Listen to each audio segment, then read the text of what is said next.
Un juif ne peut posséder sa boutique ni sa maison. Son courrier est systématiquement ouvert. Ses allées et venues à la synagogue épiées.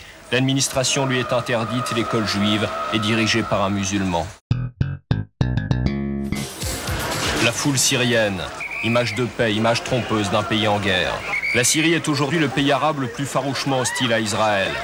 10 millions d'habitants sur un territoire 3 fois grand comme la France, mais dont 1600 km², le plateau du Golan, sont occupés par Israël. Des militaires partout, 250 000 hommes sous les drapeaux, la moitié environ du budget consacré à une armée largement équipée par les soviétiques.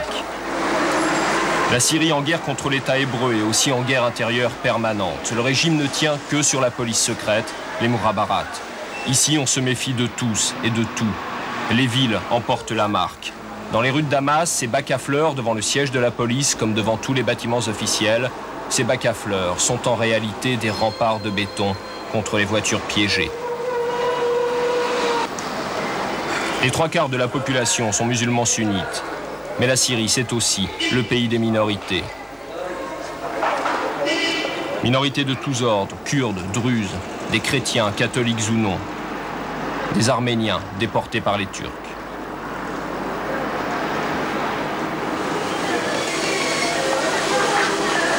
Même le pouvoir a été accaparé par une minorité. Les Alaouites, 12% de la population, un dérivé de l'islam chiite. Les Alaouites qui dirigent le pays à travers leur chef, Hafez el-Assad. Enfin, la minorité des minorités, les Juifs. Les Juifs syriens sont des citoyens syriens au même titre que leurs concitoyens chrétiens et musulmans. J'ai dû quitter la Syrie en 1980 à cause des tortures que j'ai subies en prison. J'y suis allé plusieurs fois. À chaque fois, j'ai été frappé sur tout le corps et notamment sur les pieds. On m'a versé de l'eau froide en plein hiver. On m'a brûlé avec des cigarettes. À chaque fois, j'étais accusé d'avoir aidé d'autres juifs à sortir de Syrie. C'est pour cela qu'ils m'arrêtaient et me torturaient. Ils voulaient que je leur dise comment les juifs réussissaient à s'enfuir. J'ai passé 5 ans dans la prison de Maza, près de Damas. C'est là qu'ils mettent les juifs et qu'ils les torturent. Nous sommes allés vérifier sur place, et tout d'abord à Damas, la capitale. Le quartier juif, depuis des siècles, se trouve au même endroit, au bout du souk Hamidiyeh, à l'extrémité sud-est de la vieille ville. Un quartier interdit aux journalistes, un quartier où il faut sans cesse s'inventer un alibi touristique des plus fragiles. C'est là, dans ces ruelles aux allures de ghetto, que notre caméra a volé ces images.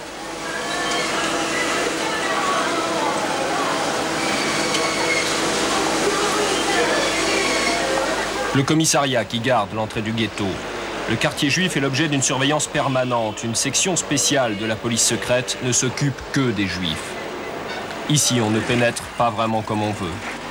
Ici, surtout, on ne pénètre pas sans se faire repérer, interpeller, questionner. À cette surveillance officielle vient s'en ajouter une autre. C'est dans le quartier juif que les autorités installent les réfugiés palestiniens et les institutions qui s'en occupent. L'artisanat du cuivre, c'est la spécialité des Juifs de Damas. Ils sont 3500, 4000 peut-être à vivre encore ici. Ils étaient 20 000 à l'indépendance de la Syrie en 1946. Les Juifs habitent et travaillent tous dans le ghetto. La plupart sont artisans d'un niveau social modeste. Il y a bien sûr des exceptions, quelques familles sont très riches. La surveillance est ici permanente, un véritable espionnage à l'échelle de toute une communauté et la discrimination transparaît dans tous les domaines de la vie quotidienne. Un juif ne peut posséder sa boutique ni sa maison. Son courrier est systématiquement ouvert. Ses allées et venues à la synagogue épiées. L'administration lui est interdite. L'école juive est dirigée par un musulman. Et puis, de temps à autre, l'arrestation, l'interrogatoire, l'emprisonnement arbitraire avec la terrible menace de l'accusation d'espionnage. Les juifs ici adoptent le profil bas de celui qui sait qu'il est à peine toléré. Enfin, pour que personne ne s'y trompe, les Juifs sont les seuls de toutes les minorités syriennes à avoir leur religion mentionnée sur leur carte d'identité. Dans les rues du ghetto, en revanche, pratiquement plus de signes distinctifs. Une stèle en hébreu, cassée et réparée, pour le reste, des portes anonymes. Et si par hasard une étoile de David a échappé aux destructions, elle n'indique plus, c'est certain, la maison d'un juif. Quant à la population, elle est au mieux indifférente, le sujet est tabou. Je ne croyais pas qu'il y avait encore des juifs en Syrie. Il y a. Il y a encore. Mais très peu, 5, 10, non? Je sais pas. Vous savez pas?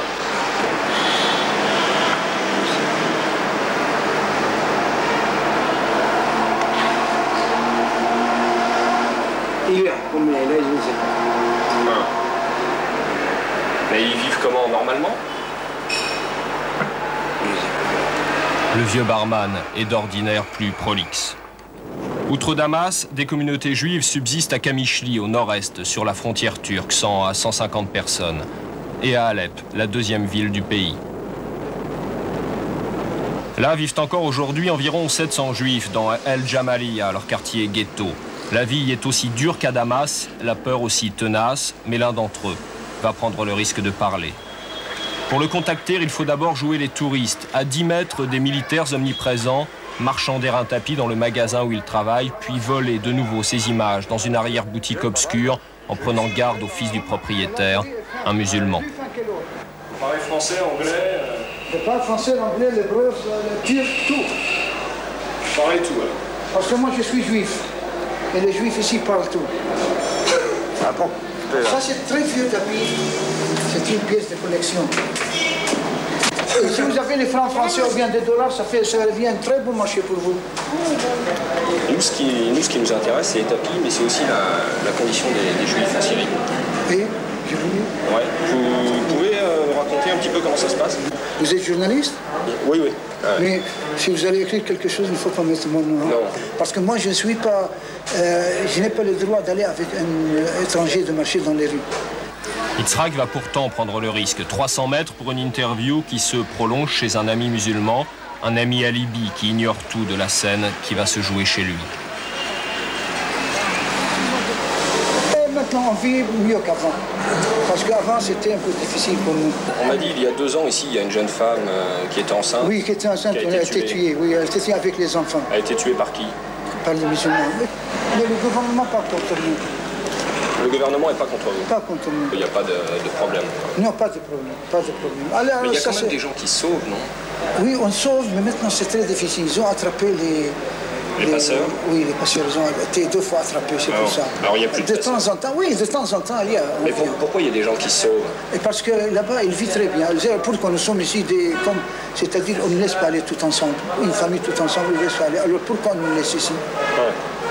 J'ai ma fille et mon fils, ils ont pris la fuite depuis 13 ans. Ma fille, c'est en Amérique, pas en Amérique, au Mexique, et le fils en Amérique. Vous avez encore votre femme ici, vous? Oui, avec ma femme. Alors vous pouvez sortir, mais votre femme, elle doit rester quand même. Elle doit rester. Quand je retourne, on peut aller. Et vous n'avez pas envie de vous sauver? Mais maintenant, c'est mieux. On peut aller 2, 3, mais il faut laisser deux personnes. Si vous êtes 5, 3, vous pouvez aller. Si vous êtes 10, 8, vous pouvez aller. Mais toute la famille, non. Et si vous pouviez vous sauver, vous sauveriez? Oui, parce que j'ai mes parents en Amérique, à Brooklyn. Et vous n'avez jamais essayé?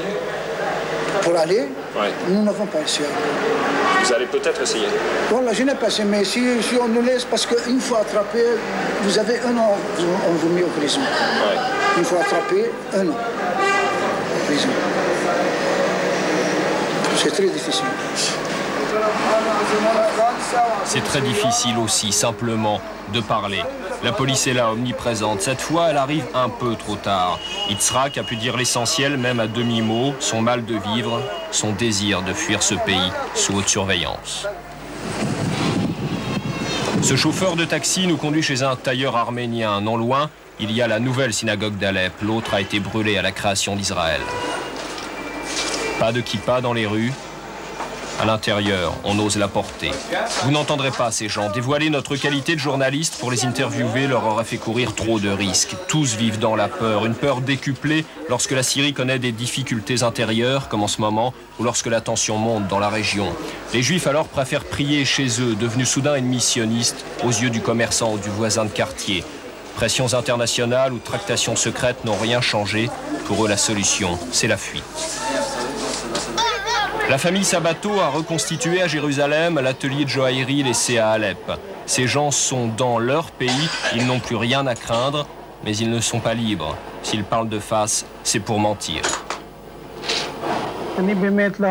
Personnellement, je n'ai pas eu de problème en Syrie. Aucun problème. D'autres juifs ont eu des ennuis avec la police, mais pour tout le monde, le but, c'était de quitter la Syrie. Si vous n'avez pas été ennuyé, qu'est-ce qui arrivait à vos voisins, à vos amis? En fait, ils n'avaient pas tant de problèmes que cela. Disons plutôt que tous voulaient venir en Israël, dans leur pays. Moi, je voudrais savoir si vous avez peur de parler. Oui, j'ai peur. Peur pour ceux qui sont restés là-bas. On n'oublie pas des années de terreur. Même en Israël, la vérité ne se dit que cachée. Et encore, vous allez le voir, c'est un risque que tout le monde n'accepte pas de prendre. Généralement, on les arrête. Et on sait qu'ils ont un ami qui a pu se sauver de Syrie. Alors, il les torture jusqu'au moment où ils disent comment il s'est sauvé et quand il est parti. Il dit que les gens reçoivent des cartes.